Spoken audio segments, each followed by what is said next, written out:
പ്രിയ സുഹൃത്തുക്കളെ, എല്ലാവർക്കും എൻ്റെ ഹൃദയം നിറഞ്ഞ സ്നേഹവന്ദനങ്ങൾ അറിയിക്കുന്നു. വീണ്ടും വോയിസ് ഓഫ് സർവേഷൻ എന്ന എൻ്റെ ചാനലിലേക്ക് എല്ലാവരെയും സ്വാഗതം ചെയ്യുന്നു. അതുപോലെ ഈ ചാനൽ കാണുകയും അതുപോലെ മറ്റുള്ളവർക്ക് പങ്കുവയ്ക്കുകയും ചെയ്യണമെന്ന് അഭ്യർത്ഥിക്കുന്നു. ലൈക്കും കമൻറ്റും അതുപോലെയുള്ള എല്ലാ പ്രവർത്തനങ്ങളിലൂടെയും എന്നെ സഹായിക്കുവാൻ വീണ്ടും അഭ്യർത്ഥിക്കുകയാണ്. കഴിഞ്ഞ ചില എപ്പിസോഡുകളിൽ ദൈവത്തെക്കുറിച്ച് ചില കാര്യങ്ങളൊക്കെ സംസാരിച്ചു. ഇന്നും ദൈവത്തെക്കുറിച്ച് തന്നെയാണ് സംസാരിക്കാൻ ആഗ്രഹിക്കുന്നത്. മനുഷ്യൻ്റെ എപ്പോഴുമുള്ള ഒരു ചോദ്യമാണ്, ദൈവത്തെ ആരെങ്കിലും കണ്ടിട്ടുണ്ടോ? ദൈവത്തിൻ്റെ രൂപം എന്താണ്? ദൈവത്തിൻ്റെ പേരെന്താണ്? ദൈവം എവിടെയാണ് താമസിക്കുന്നത്? ഇത്യാദി ചോദ്യങ്ങളൊക്കെയും പലപ്പോഴും നാം ചോദിച്ചുകൊണ്ടിരിക്കുന്ന ചോദ്യങ്ങളാണ്. ഈ ചോദ്യങ്ങൾക്കെല്ലാം പല ഉത്തരങ്ങളും പല കോണുകളിൽ നിന്ന് നമുക്ക് ലഭ്യമാകുന്നത് കാണാൻ കഴിയും. എന്നാൽ വേദപുസ്തകത്തിൻ്റെ അടിസ്ഥാനത്തിൽ സംസാരിക്കുകയാണെങ്കിൽ വേദപുസ്തകത്തിൽ കർത്താവായ യേശു ക്രിസ്തു താൻ തന്നെ സ്വയം പറഞ്ഞ ഒരു മറുപടിയുണ്ട്.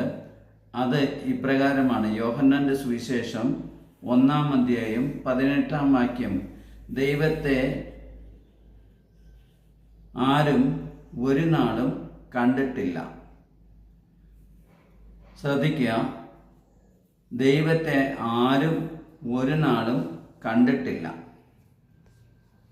കർത്താവ് യേശു ക്രിസ്തു പറഞ്ഞ ഒരു മറുപടിയാണ് ഇത് മറുപടിയായിട്ടല്ല, കർത്താവ് തന്നെ നിക്കോദിമോസ് എന്ന് പറയുന്ന കർത്താവിനെ കുറിച്ച് സ്ഥാപക യോഹന്നാൻ പറയുന്ന ഒരു സാക്ഷ്യത്തിലാണ് ഇത് പറയുന്നത്.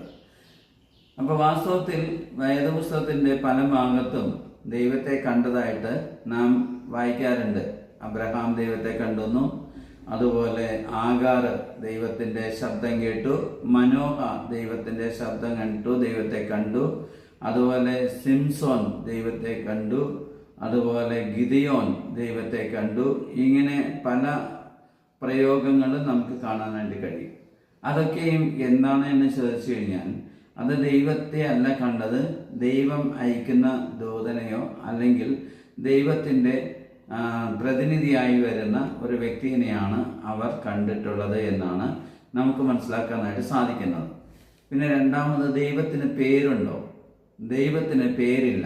കാരണം ദൈവത്തിന് ആരും പേരിട്ടിട്ടില്ല. ദൈവം എവിടെയും വന്ന് എൻ്റെ പേര് ഇന്നതാണെന്ന് ആരോടും വെളിപ്പെടുത്തിയിട്ടില്ല. ഈ പുറപ്പാട് പുസ്തകത്തിൽ മോശയോട് ദൈവം സംസാരിക്കും